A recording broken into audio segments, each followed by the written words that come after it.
Today I will be teaching you how to do the charge, which is a fundamental of pen spinning. And the effect that the charge gives is that the pen is spinning between two fingers with little or no movement, and it looks like this.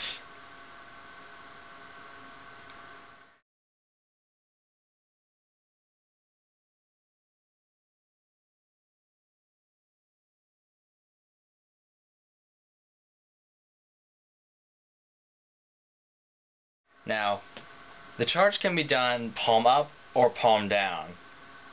It can be done either way, and it's still considered a charge.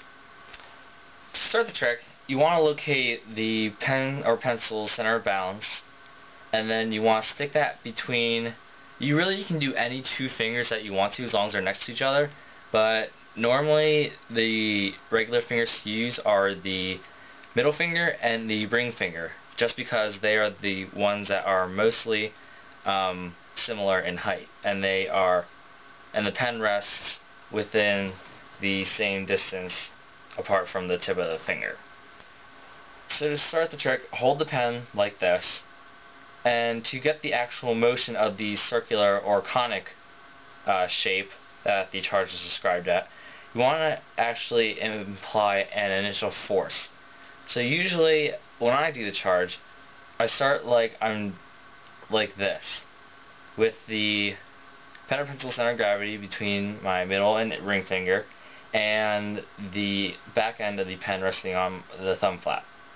Now, what you want to do, you want to slightly apply pressure, so when that pressure is released, which will be done by pulling the thumb back, the pen will swing forward, creating the first half of the motion that looks like the charge. And then the second half of the charge is when you use your ring finger, or the bottom finger, and you pull in, and that creates the second half of the charge motion. And then that cycle repeats over and over again. So really the charge is just basically you moving the lower finger to achieve a circular effect. Now, people say that this trick is hard. That is only because they can't actually get the circular motion going, but once you get that motion going, all you have to do is just keep moving your bottom finger back and forth. Most of the people, when they try to do the charge, they end up just doing this, which is a seesaw motion, which is pretty decent, and they're getting the motion down, but they're just forgetting to imply the initial swing force.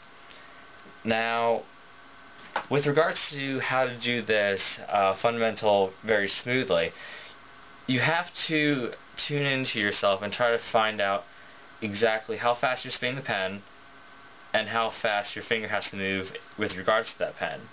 Because what I'll see some people do, and what I've done myself when I started learning this trick, was that the pen was spinning faster than my ring finger was moving back and forth, and therefore it caused the charge to look very wobbly, unstable, and it eventually led me to dropping the pen.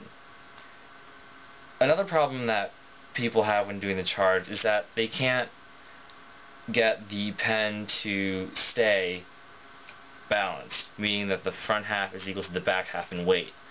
Personally, I still have some trouble with this myself, but I found that if you spin slightly slower, and that if you tilt your hand in the opposite direction which the pen is going, you can still achieve the charge-like motion. Also, another problem that people have is that sometimes their fingers aren't grippy enough. With regards to that, people have tried many things like washing their hands with soap, lotions, creams, and stuff like that. But personally, I just think it's best doing it plain, just waiting through to a time of day that your hands are just naturally gripped and you can just do the charge easily. That's all really that I have to say about the charge. Keep practicing. This trick took me about a day to learn, so if you practice for maybe, I don't know, half hour a day or something like that, you will get it pretty fast. So again, charge looks like this, and that is how you do the charge.